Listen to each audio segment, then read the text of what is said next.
Hi, in this video I'm going to show you how to adjust the outline of a PCB so that you get it to be pulled in on one side of the PCB. Why would I do this? Is because this USB-C is supposed to be hanging over the edge of the PCB. Now I could move the USB-C itself, but I may want to adjust the board. So we'll go to Setup and Outlines. This is Allegro XPCB Layout. In the design outline, we will adjust it.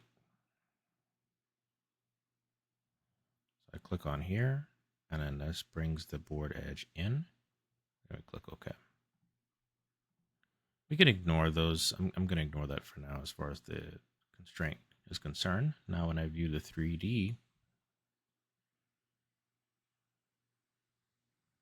that is closer to what I want for the board edge. If you'd like more tips like these, follow me for more.